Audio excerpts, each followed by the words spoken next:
Pichincha Universal, generando noticias.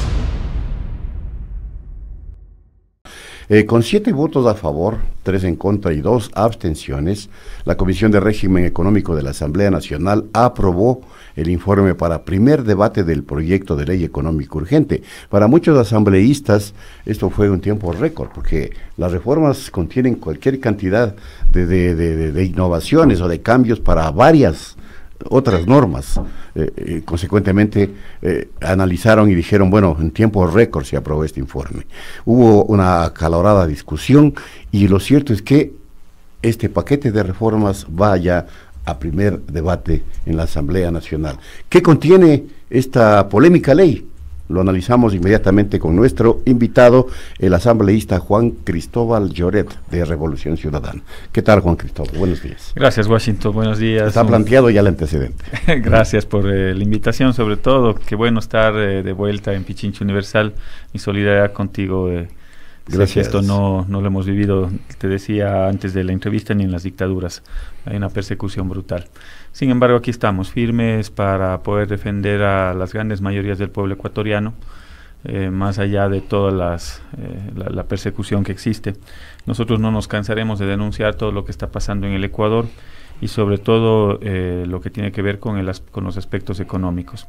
Hay una ley que se ha planteado por parte del gobierno nacional, quizás los ciudadanos no están muy al tanto de este tema, no es un tema que se lo toque a nivel de los grandes medios de comunicación, es decir, no está en el debate y por lo tanto quizás hay una información mínima con respecto a lo que está pasando en la Asamblea Nacional.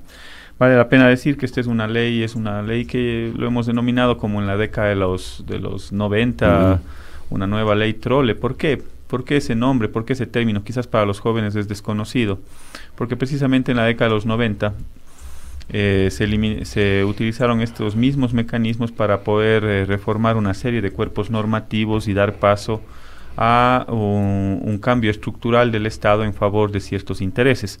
Eso exactamente es reeditado el día de hoy. Si ustedes revisan esta ley, es una ley muy similar a la de la década de los 90, que permitió luego lo que todos conocemos como un feriado bancario, que fue una grave crisis a nivel del Ecuador.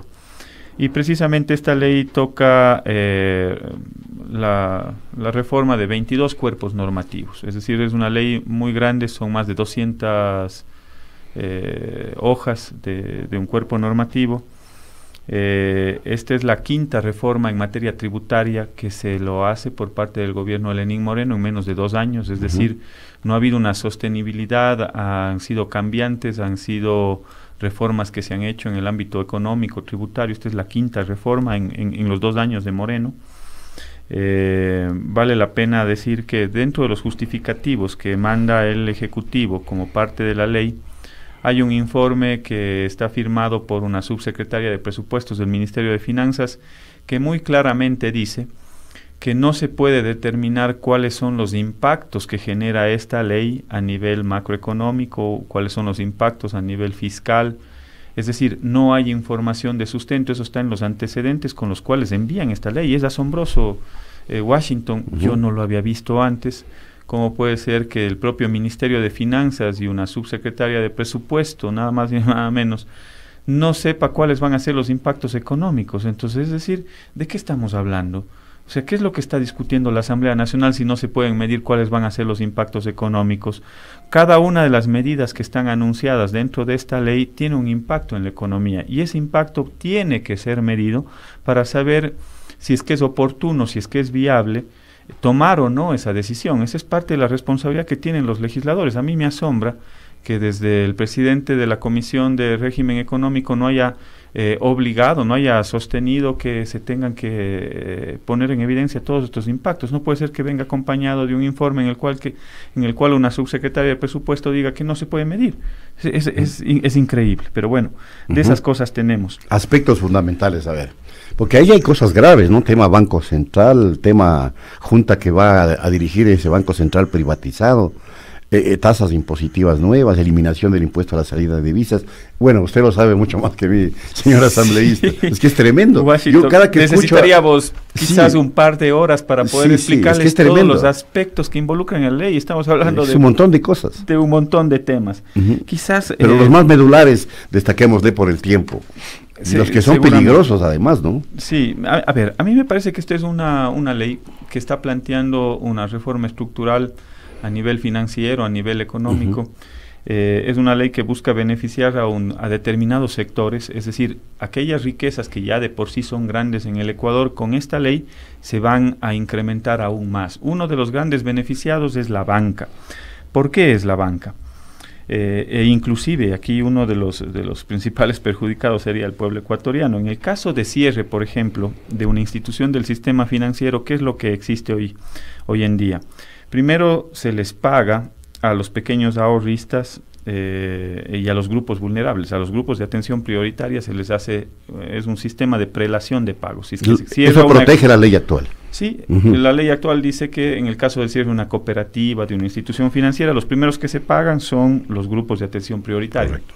Eso se mantiene. Luego, los siguientes en prelación de pagos son los pequeños ahorristas. En este caso eso se elimina y ahora los primeros que van a ser atendidos son los grandes capitales, los grandes ahorristas, no necesariamente los pequeños. Había una ley que planteaba que el 90% de los pagos en esa prelación son a los pequeños ahorristas. Eso se elimina. Segundo,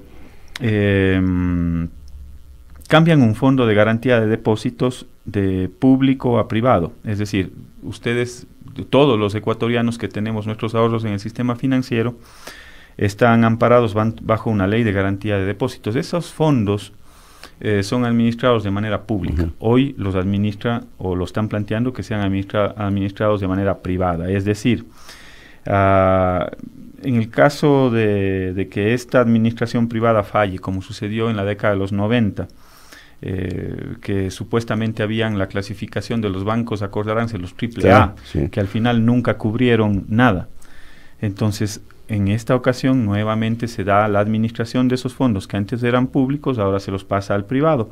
¿Qué es lo que van a lograr con esto? Van a sacar esos recursos para el extranjero. O sea, es ahí fuga de divisas. Fuga de divisas. No se olviden que estamos en una economía dolarizada. Cuando nosotros tenemos una economía dolarizada, la única forma de que ingresen dólares a esa economía, porque la economía dolarizada necesita dólares para sostenerse, la única forma es vía exportaciones, vía remesas o vía crédito. Es la única forma de que se mantenga una dolarización. Aquí ya estamos poniendo en alerta de que se plantea una salida de dólares. Más adelante podemos ir viendo qué otras cosas más afectan a la dolarización. ¿Qué más en el tema de la banca?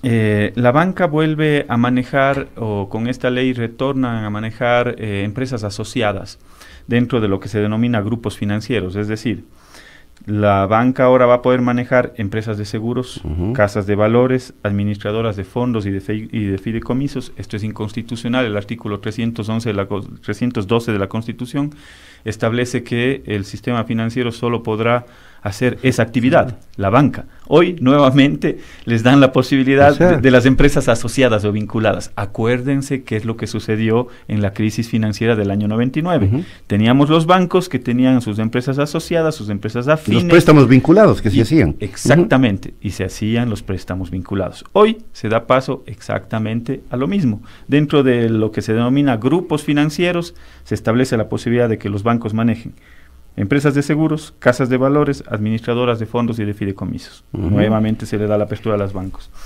Eliminan los requisitos de liquidez doméstica. ¿Qué significa esto? Es la disposición para que la banca, los excesos de liquidez en la banca se quedaban aquí en el Ecuador, y esos excesos de liquidez lo que hacía la banca es precisamente otorgarlos vía crédito para el desarrollo del país.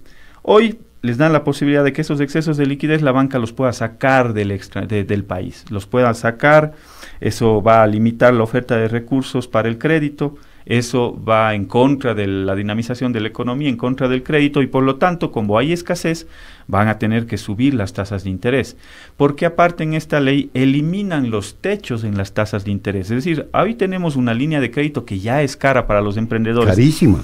Yo le he escuchado a algunos ministros de Estado, al mismo presidente de la República, que el emprendimiento, que vamos a generar una nueva modalidad de emprendedores, decían. Y para eso se necesita crédito. Bueno, pues ese es el crédito más caro que tenemos en el Ecuador. No se olviden que las tasas para los pequeños, los más pequeños, están sobre el 20%. Llegan al 29%. Al 29%. Sí. Entonces, cuando se elimina el techo a las tasas, seguramente esa tasa ya no será del 20, 29. Les van a dar tasas de 30, 35 o qué sé yo, brutal. 40%. Es brutal, porque al final, nuevamente, van a sacar dineros o liquidez de la economía ecuatoriana para poderla mandar al extranjero. Y segundo, van a eliminar los techos en las tasas de interés, logrando tener rentabilidades fabulosas para la banca.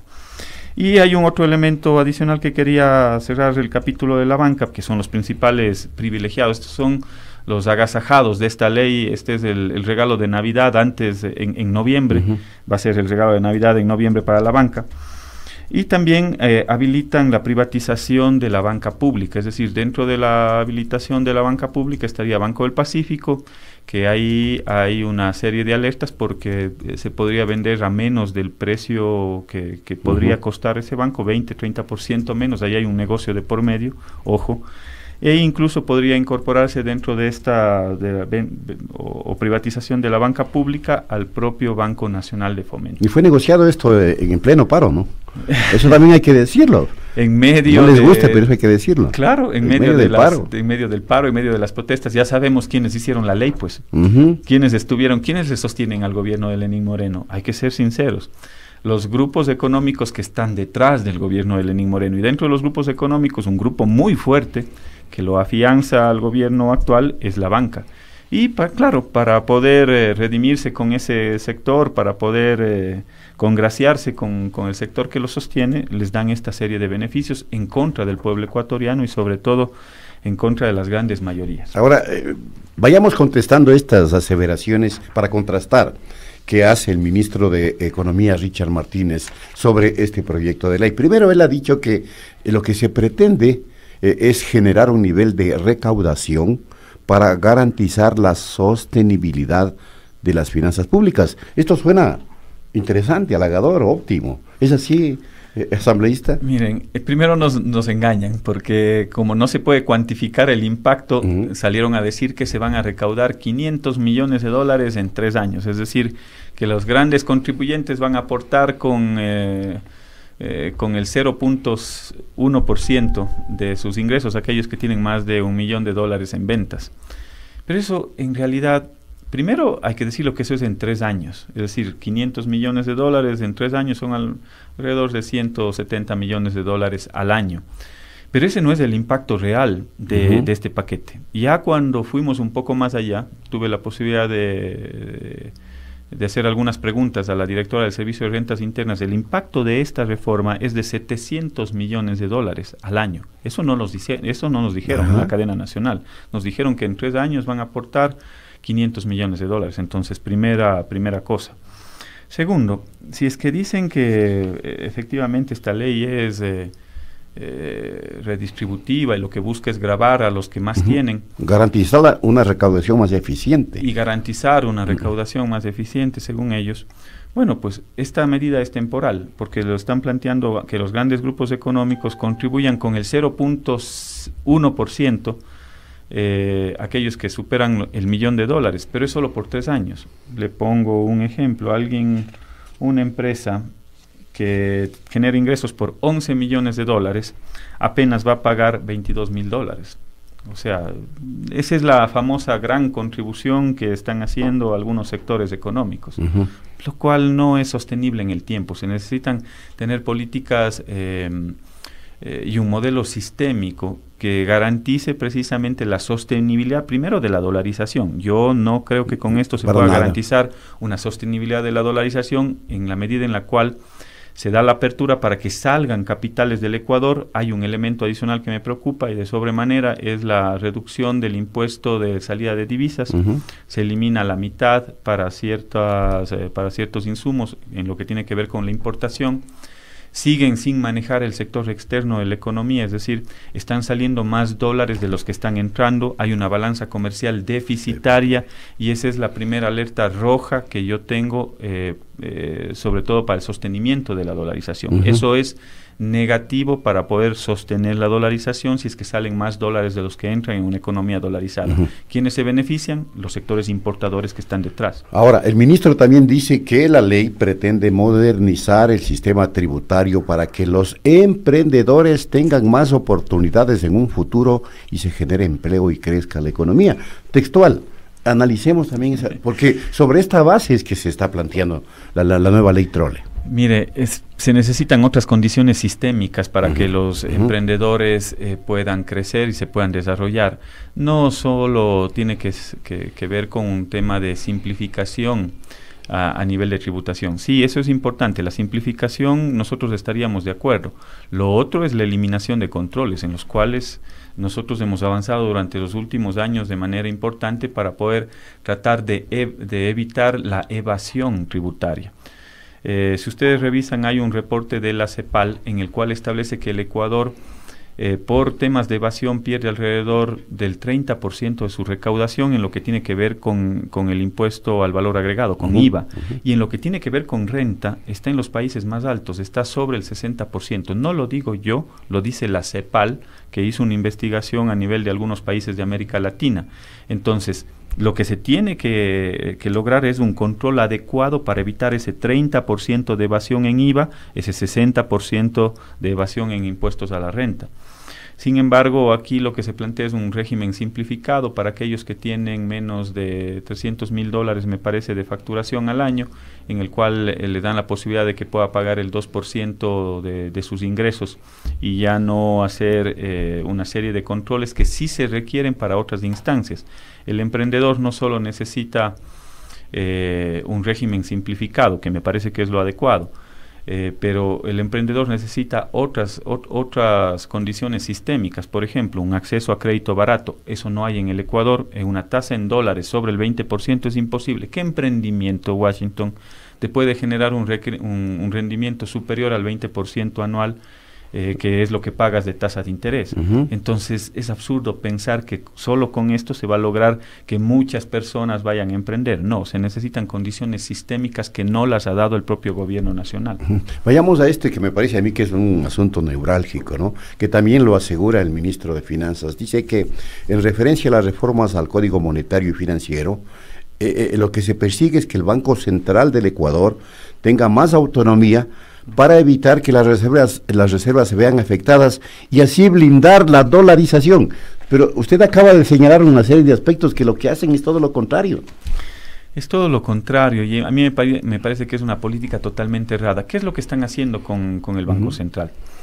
Primero, están dividiendo lo que tiene que ver con la Junta Monetaria y el Banco Central. A ambos les dan autonomía financiera, directorios en los cuales ya no van a estar, por ejemplo, los ministros o las carteras de Estado que se requieren o que obedecen una política macroeconómica, una política fiscal, una política económica que sale desde el Ejecutivo. Ahorita ya esos van a ser grupos independientes. Nombrados por el presidente, pero... Nombrados por el presidente, desde fuera, pero desde sector fuera, privado. Desde el sector privado. Entonces, ¿quiénes van a ser los nuevos miembros del directorio de la Junta Bancaria? Los dueños de los bancos o la gente vinculada a la banca, pues. O sea, con eso se cierra el círculo. Por eso les decía que uno de los grandes agasajados de esta ley son los bancos. Pero aquí hay un tema que a mí me llama la atención, me asombra. Es la primera vez en el Ecuador que pasa esto. ¿Quiénes fijan hoy en día las tasas de interés? Las tasas de interés fija el Banco Central del Ecuador. Hoy, con esta reforma, van a plantear para que la Junta de Política Monetaria sea quien fije la tasa de interés. ¿Quiénes manejan la Junta de Política Monetaria? La gente puesta por el presidente de la República que obedece precisamente a los intereses de la banca. O sea, es de locos. le están dando la posibilidad de que esa junta sea manejada por la propia banca para poder fijar las tasas de interés. O sea, es de vergüenza. Y el propio Banco Central, que y el Banco Central resulta privatizado. El Banco Central ahora se plantea un régimen especial totalmente autónomo. Imagínense que tienen régimen especial laboral. Es decir, volvemos a las canonjías, volvemos a las prebendas solo para esos grupos, para el grupo del Banco Central. ¿Se acuerda cómo era el Banco Central en la década de los 90? Sí. Tenían los clubes privados que solo podían acceder ellos y sus familiares, los sueldos, los latisueldos dorados eran solo del Banco Central, mientras al maestro y mientras a los contratos ocasionales, a los trabajadores de la salud están planteando reducirles la renovación de los contratos. O sea, es vergonzoso, no tiene una coherencia desde todo punto de vista. Encima les están dando la posibilidad de que el Banco Central pueda tener régimen especial de contratación, es decir, no necesariamente se tiene que someter a lo que establece el CERCOB o a la política pública de contratación, pero no que querían transparencia, no que necesitaban eliminar cualquier sesgo de contratación a dedo o contratación bajo un régimen especial. Bueno, pues aquí le están habilitando un sistema de contratación exclusivo solo para el Banco Central, es decir, regresamos a las mismas canonjías, a las mismas leyes de la década de los 90 en lo que tiene que ver con el Banco Central. Pero aquí hay un tema que es mucho más grave. El Banco Central, el Banco Central, los excesos de liquidez o los excesos de liquidez pública, en la época del gobierno de Rafael Correa cogimos esos excesos de liquidez y le invertimos en el desarrollo del país. Hoy resulta que se impide eso, es decir, ya no se pueden colocar los CETES, por ejemplo, que son certificados que son bonos que se negocian con el Banco Central con ese exceso de liquidez de corto plazo y que pueden ayudar al desarrollo del país. Hoy esos excesos de liquidez tienen que salir al extranjero, nuevamente sacamos recursos, ganando menos del 1% de interés, mientras al mismo tiempo el Ecuador tiene que recurrir al Fondo Monetario Internacional a préstamos sobre el 4, 5, 6%, e inclusive a emisión de bonos con el 9.5% de interés. Es decir, por un lado los excesos de liquidez del Banco Central van a salir al extranjero a ganar el rendimiento del 1%, pero por otro lado el Ecuador tiene que pedir crédito al Fondo Monetario Internacional en tasas del 4 o 5% de interés. O sea, es absurdo, es torpe, por decir lo menos, lo que están haciendo con el Banco Central. Ya, vamos ahora al tema político porque el tiempo se nos va agotando. El Partido Social Cristiano, bueno, ha sido claro. Su líder, Jaime Nebot, inclusive dejó acá una publicidad pagada en donde dice que hay que rechazar todo tributo que se le pretenda imponer al pueblo ecuatoriano, y ha pedido a sus legisladores que pida que se archive esa ley, se la devuelva esa ley. ¿Y qué pasa con los otros sectores? Aquí hay una doble moral del Partido Social Cristiano, permítame que se lo diga, porque precisamente en la ley anterior que perdonó los 5.000 millones de dólares, quienes eran los principales impulsores de ese proyecto de ley fueron el Partido Social Cristiano. Es decir, ellos han sido parte de el sostenimiento de este gobierno de Lenín Moreno con su mayoría y con su bloque en la Asamblea Nacional. Por otro lado, sale Nebot a decir que están en contra de esta ley, pero al mismo tiempo sus legisladores no votaron en contra el día antes de ayer. Se abstuvieron. Entonces, ¿por qué decir que están en contra de esta iniciativa, si es que están en contra de este paquete de medidas que se están tramitando en la Asamblea Nacional? ¿Por qué no votaron en contra en la comisión? Porque seguramente hay partes de esta ley que les beneficia a su entorno económico, a los grupos de poder que están en torno al Partido Social Cristiano. Entonces, claro, hay algunas cosas que les afectan como grupos económicos, porque ellos no están pensando en el bienestar o el desarrollo del país. Ellos están pensando en su rentabilidad, en lo que tiene que ver con sus negocios y los negocios que mantienen esos grupos que están en torno al Partido Social Cristiano. Entonces, por supuesto que hay una doble moral. Debían haber votado en contra, pues. Nosotros votamos en contra, nosotros tenemos 3 legisladores en la comisión y votamos en contra de esta ley, que es una ley que busca privilegiar a determinados grupos económicos, la banca, entre otros sectores, a los exportadores y entre otros sectores a los cuales está enfocada esta ley. Ahora, y la correlación, ya en el primer debate, ¿cómo se la evidencia, mejor dicho? Porque evidentemente que es una ley muy compleja. Que tendrá que ser analizada con mucha conciencia, pero que no primen ahí los intereses políticos y los acuerdos políticos, sino los intereses del país, pues. Es lo que desearíamos los ciudadanos. Eso sería lo deseable y hacia allá deberíamos encaminar el debate. Lo que hemos analizado en estos cortos minutos, Washington, quizás es el menos del 5% de lo que tiene que ver el proyecto de ley, porque hay una serie de temas adicionales que se plantean a nivel macroeconómico, son temas un poco más técnicos que necesitamos más tiempo para analizarlos, pero eso no es lo que se está discutiendo en la Asamblea Nacional. Aquí se está planteando que conforme la propaganda del gobierno de que te van a bajar las tablets, de que te van a bajar el precio de los celulares. Pero te suben el servicio. Pero te suben el servicio, es decir, te suben el ICE el 10% para los planes de celular, para los planes de internet. Es una locura. Pero aparte, a mí me preocupa porque es un tema sistémico de la economía. No, todas estas acciones que se plantean acá tienen impactos a nivel macroeconómico y esos impactos hay que medirlos, porque a mí me parece que se viene una grave recesión desde el punto de vista económico. Es decir, si tú no tienes capacidad de consumo, si aquí hay un problema de liquidez o van a afectar aún más a la liquidez del Ecuador, y si no tienes capacidad de consumo, porque aparte de estas reformas se plantea una reforma en el ámbito laboral que va a hacer que el trabajador que antes tenía a final del mes con horas extras, horas suplementarias, $600, ahora va a resultar que tiene $495 en su bolsillo. Eso multiplicado por el número de trabajadores, tanto en el sector público como en el sector privado, si es que se reducen sus ingresos, eso afecta a la capacidad de consumo del país. Y cuando se afecta la capacidad de consumo del país, evidentemente va a haber una recesión. Por más que tú a los importadores les beneficies, eliminándoles o exonerándoles de aranceles o reduciendo los aranceles, el pueblo ecuatoriano no va a tener el dinero para poder comprar. Así tengas un iPhone que en vez de $700 te cuesta $600, no te sirve de nada porque no vas a tener el dinero para comprarlo. Claro. Entonces, eso necesitamos tener claro. Se necesitan condiciones sistémicas para que la economía pueda desarrollarse. Se necesitan condiciones sistémicas tanto desde el sector público como desde el sector privado. Tienen que habilitar esas condiciones.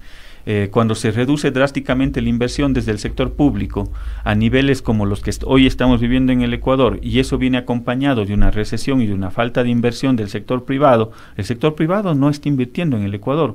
Alguien que me diga lo contrario y podemos debatirlo. El sector privado está con miedo, con temor de poder invertir en el Ecuador, por todo lo que se está dando y por esta serie de reformas que afectan precisamente o que pueden afectar a la estabilidad desde el punto de vista económico. Entonces, cuando se unen los dos factores, tienes una recesión desde lo público, falta de inversión, tenemos una recesión desde lo privado, falta de inversión también. Todo eso abona para que un modelo sistémico de economía vaya cayendo en una recesión, en una lenta recesión que al final puede tener efectos desastrosos como ya los vivimos en el Ecuador. Bueno, se nos quedan muchos temas por abordar, como ha dicho Juan Cristóbal Lloret. ¿Cuántos cuerpos es lo que se reforma?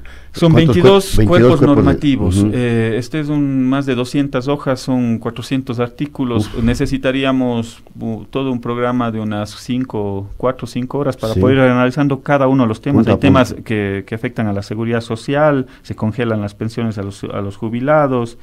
Hay temas que tienen que ver con la deuda, de cómo se contabiliza la deuda. Nos dan la razón en lo que fue el gobierno de la Revolución Ciudadana. Sacan la deuda de corto plazo que tanto satanizaron, los CETES, por ejemplo. Eso lo planteamos como parte de la Revolución Ciudadana para poder contabilizar la deuda consolidada. Nos dan la razón en parte. Dejan fuera y solo contabilizan al sector público no financiero, no contabilizan al sector público financiero, y por lo tanto eso ayuda a tener un estándar de deuda cercano al 40%, como se lo había mantenido durante los últimos años. Es decir, hay una afectación a los GAT locales. En vez de darle 60 días de plazo para poder entregar la información y los justificativos, ahora se les recorta a 30 días. Eso es para poder justificar los atrasos en las asignaciones. Es decir, hay una afectación a todos los niveles, desde los gobiernos autónomos descentralizados a los temas de la seguridad social, con el congelamiento de las pensiones a los jubilados, el manejo de la deuda, la contabilización de la deuda. Es decir, necesitaríamos por lo menos unas 4 horas para poder ir analizando cada uno de los aspectos que involucran esta ley. Pero en términos generales, Washington, y quizás para cerrar, los aspectos positivos, entre comillas, que quizás puede ser el tema de la exoneración, la extinción de las deudas que tenían, sobre todo multas, recargos de intereses de los becarios, por ejemplo, me parece positivo. Hay una reducción pequeña en algunos aranceles para el sector agrícola y pecuario, que puede ser positivo, sobre todo en lo que tiene que ver con materia prima.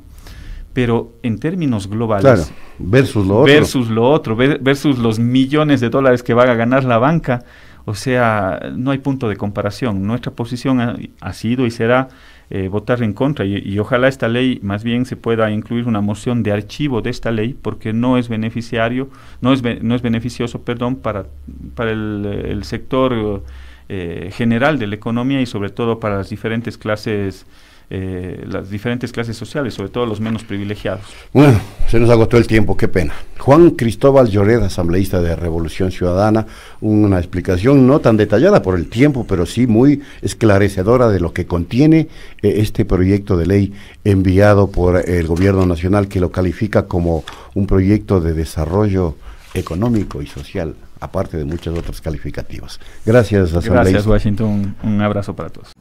Pichincha Universal. Aquí se escuchan bien las noticias.